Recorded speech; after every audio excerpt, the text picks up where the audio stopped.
So good evening everyone. आज के session में एक छोटा सा टॉपिक है एडीआर जीडीआर। बहुत ही प्यारा सा टॉपिक है, बहुत मजेदार टॉपिक है एक्चुअली। मतलब इंडिया में तो शेयर इशू होता है, ठीक है, लेकिन तब क्या जब इंडिया की कंपनी को फॉरेनर से भी पैसा चाहिए। फॉरेन वालों को क्या इशू करेंगे? ओके, फॉरेन वालों को भी शेयर इशू कर देंगे मैडम, ठीक है, एकदम ठीक है, कोई दिक्कत वाली बात नहीं, फॉरेन से भी पैसा ले लोगे। लेकिन मुझे एक बात बताना, आप जब फॉरेन में शेयर इशू करोगे तो फॉरेन के स्टॉक एक्सचेंज में तुम्हारा शेयर लिस्टेड होना चाहिए, यस और नो? अरे हाँ ना, तो उसकी तो लंबी चौड़ी प्रोसीजर है। फिर क्या करोगे? फिर मैडम हम ना एक काम करेंगे, हम लोग कुछ ऐसे रिसीट्स वगैरह इशू कर देंगे। अगर हमको पैसा चाहिए तो हम लोग सामने वाले को रिसीट इशू कर देंगे।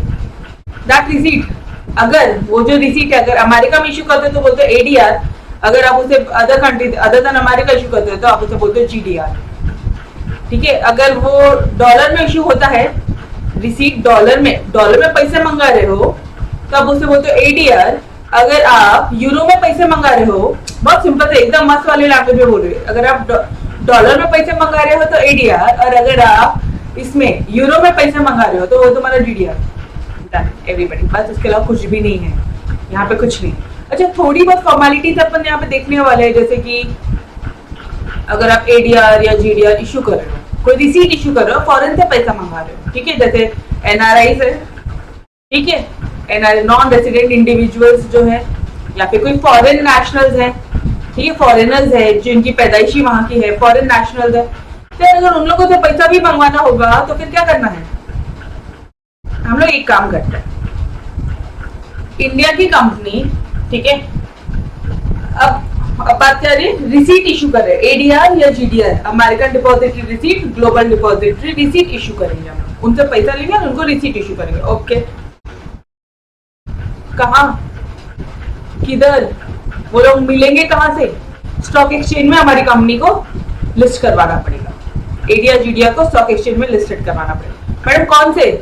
न्यूयॉर्क स्टॉक एक्सचेंज या नस्डैक, ये दो स्टॉक एक्सचेंजेस है जहाँ पे आपको आपके, और भी स्टॉक एक्सचेंजेस है जहाँ पे आपको आपकी कंपनी के शेयर्स को, आपकी कंपनी के रिसीट्स को एडीआर जीडीआर को लिस्ट करवाना होगा। ऑलराइट मैम, यार डायरेक्ट पैसा ले सकते क्या? नहीं, कोई बैंक बीच में रहेगी, ऑब्वियसली फॉरेनर क्या करेगा, वो वहां की बैंक में डाल देगा और वो बैंक वो डॉलर को इंडियन रुपीज में कन्वर्ट करके हमारी कंपनी को दे देगी। ठीक होती तरह से हमारी कंपनी, ध्यान से सुनना, 100% अटेंशन यहाँ देना, ठीक होती तरह से अगर हमारी कंपनी को एडीआर जब इशू करना है तो हमारी कंपनी क्या करेगी? शेयर देगी वो बैंक को, वो बैंक को शेयर के बदले में एडीआर इशू करेगी फॉरेनर्स को। गेटिंग में कैसा प्रोसेस होता है? मैम अगर डिविडेंड देना तो कुछ नहीं, हमारी कंपनी ये जो बैंक है यहाँ पे, ठीक है, ये बैंक में डिपॉजिट कर देगी पैसा, डिविडेंड का पैसा डिपॉजिट कर देगी। अरे यार शेयर दिया है, फोकट में तो नहीं दिया है, डिविडेंड लोगे, यस और नो? अगर डिविडेंड लोगे तो हमारी कंपनी ने क्या किया है, ये जो बैंक थी हम दोनों के बीच में, फॉरेनर और यहाँ इंडिया के बीच में जो बैंक बैठी है, हम लोग ये बैंक में पैसा जमा करा देंगे। ये बैंक क्या करेगी, ये जो इंडियन रुपी थे इसको फॉरेन करेंसी में कन्वर्ट करके उनको क्या दे देगी, उनको उनका डिविडेंड दे देगी। Done everybody. बस इतना सा ही छोटू सा कंसेप्ट है, सबसे छोटू सा कंसेप्ट है, और ये टॉपिक को बिल्कुल भारी नहीं बनाना, बिकॉज ये फ्रीक्वेंटली आस्क क्वेश्चन है आपके बोर्ड एग्जाम से, ठीक है। ये एवरीबॉडी थोड़ा सा लॉजिक वॉजिक समझा कैसे होने वाला है यहाँ पे, क्या पढ़ने वाले हैं हम लोग यहाँ पे, फिर यदि ओवरव्यू दिया तो यस, थोड़ी बहुत कहानी समझी, 1% समझा, बहुत है, ठीक है। चलो आ जाओ, now let's start with your ADR GDR. क्या होने वाला है यहाँ पे, इंडिया की जो कंपनी है वो शेयर दे देगी, किसको देगी? एक बैंक को देगी। वो बैंक कहाँ बैठी है? ऑब्वियसली फॉरेन में बैठी है, तो फॉरेन डिपॉजिटरी बैंक ऐसी बैंक है जिसका दोनों तरफ से लेन देन शुरू है, फॉरेन डिपॉजिटरी बैंक है।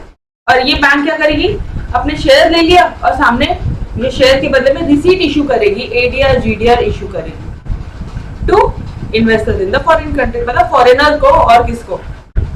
Done, first chart complete, yes और नो? अरे बोलो, नहीं समझ में आ रहा तो आपको भी बोलो, बिकॉज आपको तो आउट ऑफ लाना है। बोलो डियर। यस केतकी, केतकी, अदिति, सिद्धार्थ, सानिया, रुचा, सानिया, दोनों सानिया, बोलो बेटो। यहाँ तक समझ में आ रहा है एवरीबॉडी? यस। तो अगर देखो शेयर इश्यू कर दिया, ठीक है, मैडम डिविडेंड देना होगा तो कुछ नहीं, तुम डिविडेंड किसको दोगे? इन्हीं को दोगे। ये लोग तुम्हारे डिविडेंड को क्या करेंगे, अपना जो रुपीस है उसको डॉलर में कन्वर्ट कर देंगे या फिर यूरो में कन्वर्ट करके इनको दे देंगे। हो गया। अब ये तो पता है ना अपन को डॉलर का साइन ऐसा होता है, ये तो पता है अपन को यूरो का साइन ऐसा होता है, ये तो पता है अपन को रुपीस का साइन ऐसा होता है। तो बस सिंपल सा लॉजिक है। चलो आ रहा हूँ। इंडियन कंपनी क्या करेगी? इंडिया की कंपनी पे करेगी dividend in home currency. Home currency बोला तो इंडिया का होम करेंसी क्या है? रुपीस। किसको देगी? फॉरेन डिपॉजिटरी बैंक को। ये बैंक क्या करेगी? कन्वर्ट करेगी फॉरेन करेंसी में, अपना जो रुपीस है उसको फॉरेन करेंसी में देगी और किसको पेमेंट कर देगी? ये फॉरेनर्स को पेमेंट कर देगी, या फिर बोलते investors in foreign country. Done everybody? Investors मतलब इन्होंने हमारी कंपनी में इन्वेस्ट किया है, सिंपल सा लॉजिक है। डन हो गया, एडीआर जीडीआर खत्म, इसके अलावा कुछ नहीं है। ठीक है, अब थोड़ा सा बेसिक लॉजिक्स है कि एडीआर क्या होता है। अमेरिका, ठीक है, अगर अमेरिका ये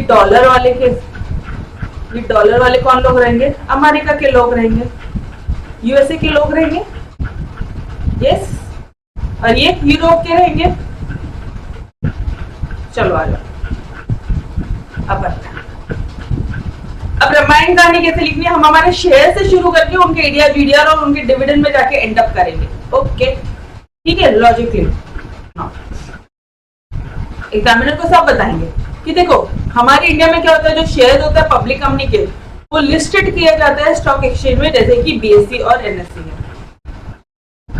ठीक है, with the adoption of LPG, liberalisation, privatisation, globalisation, या फिर बोल दो free economic policy and globalisation, कुछ इंडिया की कंपनी को क्या पड़ा? जरूरत आ पड़ी फॉरेन इन्वेस्टमेंट्स की, फॉरेन से भी पैसे मंगाने की। तो उन्होंने क्या किया? उन्होंने अपने जो देखो सब Indian company share are also listed on foreign stock exchange, जैसे कि एनवाईसी, जैसे कि नस्डा। तो फुल फॉर्म बाद में देखेंगे। अभी इंडिया की कंपनी किसमें कहां पे लिस्टेड होती है? BSc NSC. लेकिन कुछ इंडिया की कंपनी को फॉरेन से पैसे मंगवाने की जरूरत आ पड़ी, तो वो लोग कहां लिस्टेड होते हैं? New York stock exchange and Nasdaq. Done everybody? ये 2 पॉइंट्स क्लियर है क्या सभी को? ये 2 पॉइंट्स क्लियर है? अरे बोलो यस और नो। थर्ड, ठीक है। अच्छा, शेयर डायरेक्टली लिस्ट नहीं करवा रहे। शेयर अगर लिस्ट करवानी है ये स्टॉक एक्सचेंज में, तो company has to comply with the policies of दो स्टॉक एक्सचेंज। वो स्टॉक एक्सचेंज की पॉलिसीज कंप्लाई करनी पड़ेगी। आपको पता है इंडिया की कंपनी को जो शेयर ये बीएससी एनएससी में लिस्ट करवाने होता है ना, बहुत सारी पॉलिसी है, बहुत सारी, मतलब कुछ मैं आपको बताती हूँ, आप बोलोगे यार मैडम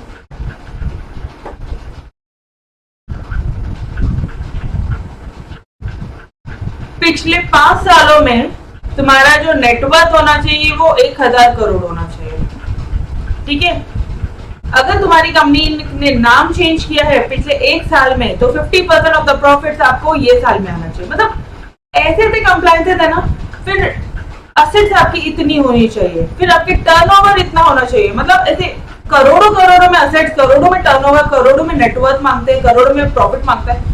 यार इंडिया की कंपनी को इंडिया के स्टॉक एक्सचेंज में लिस्ट कराने का अगर इतना बड़ा प्रोसीजर है, तो थोड़ा सा इमेजिन कर लो फॉरेन की इंडिया के शेयर को फॉरेन के स्टॉक एक्सचेंज में लिस्ट करवाने का कितना बड़ा प्रोसीजर होगा। यस और no?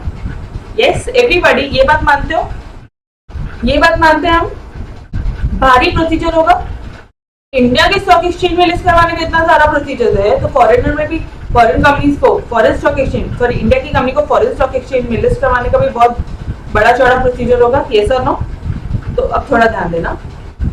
To list the shares, अब यहाँ पे ना हम लोग यहाँ पे कंपेयर कर रहे हैं उनको। देखो, to list the share of these on this stock exchange, company को बहुत सारी पॉलिसीज अप्लाई करनी होती है वो स्टॉक एक्सचेंजेस की ऑन दो स्टॉक एक्सचेंज, ठीक है। और ये जो उनके जो स्टॉक एक्सचेंजेस है उनकी जो पॉलिसीज है वो डिफरेंट होती है हमारे इंडियन स्टॉक एक्सचेंजेस की पॉलिसी थी। यहाँ पे हम लोग सिर्फ कंप्लेन कर रहे हैं, उनको बता रहे क्या ओरिजिनलिटी है, क्यों रिसीट की जरूरत आन पड़ी, क्यों शेयर डायरेक्टली नहीं लिस्ट करते, रिसीट लिस्ट करते तो शेयर भी लिस्ट करो, शेयर लिस्ट करोगे तो लंबा चौड़ा प्रोसीजर है, बहुत सारी पॉलिसीज कंप्लाई करने हैं, लेकिन एडीआर जीडीआर इशू करोगे तो इतना ज्यादा पॉलिसीज कंप्लाई नहीं है, ठीक है। Therefore, ऐसी इंडिया की companies who cannot list the share directly on the foreign stock exchange, ऐसी इंडिया की कंपनी जो फॉरेन के स्टॉक एक्सचेंज में अपने शेयर को लिस्ट नहीं करवा सकती है, they get listed indirectly using ADR and GDR, क्यों? क्योंकि उनकी रिसीट लिस्टेड है, वो इनडायरेक्टली अपने आप को लिस्टेड करवाते हैं एक अमेरिकन डिपॉजिटरी रिसीट इशू करके, ग्लोबल डिपॉजिटरी रिसीट इशू करके। Is this point clear? तो कहना चाहिए ये जो 3 पॉइंट है कुछ एक जैसे है। यस, पहले 2 पॉइंट में कंप्लेन किया और बाद में सॉल्यूशन बताते हो कि जो कंपनी डायरेक्टली लिस्ट नहीं करवा सकती ना वो इनडायरेक्टली लिस्ट करवा सकती है, इतनी सी बात है यार। Done everybody. देखो वापस से बोल रही हूँ, ये आंसर ना बच्चों को इतना टेक्निकल लगता है, इतना कॉम्प्लिकेटेड लगता है, बट कुछ भी नहीं है ये आंसर में। आपको लग रहा है कुछ भी? पहले शुरू के 2 लाइंस में क्या बोल रहे हो कि इंडिया जो है, अगर इंडिया की कंपनी को अगर शेयर इशू करना है ना तो वो बीएससी एनएससी में अपने शेयर को लिस्ट करवाएगी, ट्रेड कराएगी। Liberalisation, free economic policy, globalisation के आते ही कुछ इंडियन की कंपनीज जो है अपने आप को लिस्ट करवाती है एनवाईएसई एंड नस्डैक में, ठीक है। ओके, ये अपने शेयर को लिस्ट करने के लिए इंडियन की कंपनी को उनके स्टॉक एक्सचेंजेस की बहुत सारी policies and procedures they need to follow, और उनकी जो पॉलिसी है ऑब्वियसली बहुत डिफरेंट होती है हमारे इंडिया के स्टॉक एक्सचेंज से। तो ऐसी कंपनी जो अपने शेयर को लिस्ट नहीं करवा सकती डायरेक्टली, वो इनडायरेक्टली लिस्ट करवाती है by way of issuing ADR and GDR. Done, done with the concept, third with the concept. अरे बोलो ना, थर्ड बोलो, क्यों ऐसे हिचकिचाते हो? यहाँ तक लर्न हुआ मेरे साथ साथ एवरीबॉडी? यस, स्टोरी में चल रहा है सिंपल सा पार्ट, पक्का? यस ना। अभी एडीआर, अब रामायण कहानी करनी है। एडीआर क्या होता है? A dollar denominated instrument traded in USA. GDR क्या होता है? जीडीआर होता है यूरो डिनोमिनेटेड इंस्ट्रूमेंट होता है जो कि traded in Europe stock exchange. Simple सी लॉजिक है, ठीक है। एडीआर अमेरिका तो डॉलर में होगा, जीडीआर ग्लोब में यूरो चलता है। ये लो ना। अब यहाँ पे तुम प्रोसीजर बताओगे उनको, क्या प्रोसीजर है कि इंडिया की कंपनी क्या करती है? शेयर इशू करती है। एक इंटरमीडिएरी को एक बीच में एक बैठा है, कौन बैठा है? एक डिपॉजिटरी बैठी है जहां पे आप सारी चीजें डिपॉजिट करते हो। एक डिपॉजिटरी बैंक है। कौन कौन डिपॉजिटरी एक्ट करता है? जैसे कि bank of New York, city group etcetera, they act as foreign depository bank, क्योंकि ये बैंक फॉरेन में भी है और इंडिया में भी है। तो ये बैंक क्या एक्ट करती है? Depository, foreign depository bank act करती है, ठीक है। दिस डिपॉजिटरी, ये बैंक क्या इशू करती है? हमसे पैसा ले लेगी और क्या इशू करेगी उधर? एडीआर और जीडीआर इशू करेगी अमेरिका में। ये जीएस, ठीक है, please correct in your note, ये जी है, ठीक है। हम ये डिपॉजिटरी बैंक हमसे पैसा लेगी, हमसे इंडियन रुपीज में पैसा लेगी, शेयर लेगी, यस और नो? ये हमसे शेयर ले लेगी और फॉरेन में क्या इशू करेगी? ADR and GDR to investors against this shares. ये शेयर्स के बदले में वो एडीआर जीडीआर इशू करेगी, ठीक है। The ADR GDR represent fix number of shares, fix number of shares represent करते हैं। They are then sold to people in foreign country. They are traded like regular shares. ये listed होते हैं stock exchange में। इनकी prices भी demand and supply के basis पे होती है। अब इसमें क्या था यार? कुछ भी नहीं है। एक बार वापस से शुरू से पूरे सातों के सातों पॉइंट वापस से। भाई इन इंडिया हमारे जो शेयर होते हैं वो 2 स्टॉक एक्सचेंजेस में लिस्टेड होते हैं। एक आता है बॉम्बे स्टॉक एक्सचेंज, एक आता है आपका नेशनल स्टॉक एक्सचेंज, ऑलराइट। उसके बाद में फ्री इकोनॉमिक पॉलिसी और लिबरलाइजेशन, ग्लोबलाइजेशन के आते ही कुछ कंपनी के जो शेयर है, कुछ इंडियन कंपनी जो है उनको, वो लोग ने अपने शेयर को फॉरेन स्टॉक एक्सचेंज में लिस्ट किया, where NYSE, New York stock exchange and Nasdaq, ठीक है, यहाँ पे लिस्ट है। ये स्टॉक एक्सचेंज के नाम है, स्टॉक एक्सचेंज का नाम है DIA, national association of securities dealer automated quotation, objective में पूछ सकता है, ठीक है। अभी फिलहाल ये सिर्फ और सिर्फ अपने लिए 2 स्टॉक एक्सचेंज है, ऊपर 2 थे इंडिया के, फॉरेन में करना है तो 2 थे, ऑलराइट। फिर अगर अपने शेयर्स को इंडिया में, इंडिया की कंपनी को अगर अपने शेयर को लिस्ट करवाना है तो उनके स्टॉक एक्सचेंजेस की पॉलिसीज एंड प्रोसीजर्स को फॉलो करना पड़ेगा, और उनकी पॉलिसीज एंड प्रोसीजर्स बहुत डिफरेंट है। ऐसी इंडियन की कंपनी जो हमारे इंडिया में शेयर लिस्ट नहीं कर सकता, सॉरी, जो फॉरेन में शेयर डायरेक्ट, फॉरेन ये जो स्टॉक एक्सचेंजेस है वहां पे डायरेक्टली लिस्ट नहीं कर सकते, वो इनडायरेक्टली लिस्ट करते हैं। फिर ADR GDR क्या है, ऑब्वियसली वो डॉलर, ADR जो है वो डॉलर है, डॉलर डिनोमिनेटेड करेंसी इंस्ट्रूमेंट है, ADR डॉलर डिनोमिनेटेड है, GDR यूरो डिनोमिनेटेड इंस्ट्रूमेंट है जो कि ट्रेड होता है USA एंड यूरोप के स्टॉक एक्सचेंज में। डन, छठवां पॉइंट भी क्लियर है। उसके बाद क्या बोलोगे, अब सिंपल सा बात है, इंडिया की कंपनी क्या इशू करेगी, अभी तुम डायग्राम बता रहे हो, इंडिया की कंपनी क्या इशू करेगी, शेयर इशू करेगी, किसको इशू करेगी, फॉरेन डिपॉजिटरी बैंक को इशू करेगी, विच इन टर्न, ठीक है, इश्यूज ADR एंड GDR किसके बदले में, ये शेयर के बदले में, किसको, इन्वेस्टर्स इन फॉरेन कंट्री, लिख दो ना, वही चीज है, यहां तक लिख दिया आपने। अब क्या ADR GDR मतलब भी शेयर होता है, हाँ जी। क्या वो भी रेगुलर शेयर की तरह ट्रेड होते हैं, हाँ जी, ठीक है। क्या उनको भी लिस्ट करवाया जाता है, हाँ जी, इनको भी लिस्टेड करवाया जाता है, ये रेगुलर शेयर की तरह तुम्हारे ट्रेड होते हैं, इनको भी बेचा जाता है पीपल को, और इसकी प्राइस कैसे डिटरमाइन होती है, नॉर्मली डिमांड एंड सप्लाई, जिस प्राइस पे, इकोनॉमिक्स में मेरा लेक्चर याद करना, जिस प्राइस पे तुम ये प्रोडक्ट को बेचने के लिए तैयार हो, ठीक है, जिस प्राइस पे कंज्यूमर ये प्रोडक्ट को खरीदने के लिए तैयार है, प्राइस हो गई fix, demand and supply, yes everybody. तो फॉरेन में भी ऐसी प्राइस होती है। डन, थर्ड हो गया, सातों के सातों पॉइंट तुम्हारे। बढ़ू आगे ना, ये 2 डायग्राम बनाकर आई हो, ठीक है। अब सिर्फ डिविडेंड के बारे में बोलना है ना। बोथ ADR एंड GDR, अब ADR GDR क्या है, they are deposit receipts, but only difference is the location where they are traded. सिर्फ एक ही डिफरेंस है उसमें कि कहाँ वो लोग ट्रेड होते हैं। अगर वो ट्रेड है USA में तो आप उसे बोलोगे ADR, अगर वो other than country other than USA में ट्रेडेड है तो आप बोलोगे उसे GDR। Done everybody. अरे यार ADR GDR क्या है, वो एक डिपॉजिटरी रिसीट्स है, ठीक है। अगर तुम्हारा जो कंट्री है का जो क्या बोलोगे आप, रिसीट्स शेयर है, वो अगर लिस्ट हो रहे हैं आपके अमेरिका में तो आप उसे बोलोगे ADR, ठीक है। और अगर उसका जो लोकेशन है वो अदर देन USA है तो आप उसे बोलोगे GDR। डन एवरीबॉडी, सिंपल सा पार्ट है ना। NRI अब कौन खरीदेगा, ऑब्वियसली जो नॉन रेसिडेंट इंडियंस है, जो फॉरेन नेशनल्स है, जो बाहर की कंट्री में बैठे हैं, वही हमारी कंट्री में इन्वेस्ट करेंगे पैसा bye purchasing ADR GDR, taken by ADR GDR using the regular equity trading account, जो भी उनका ट्रेडिंग अकाउंट होता है वैसे ही परचेज करेंगे वो लोग। कंपनी क्या करेगी, कंपनी डिविडेंड पेमेंट करेगी। कैसे पेमेंट करेगी, रुपीज में पेमेंट करेगी। किसको करेगी, डिपॉजिटरी बैंक को करेगी। डिपॉजिटरी बैंक क्या करेगी, कन्वर्ट कर देगी उनका रुपीज को इनटू डॉलर या फिर euro, that is currency of investor and page dividend.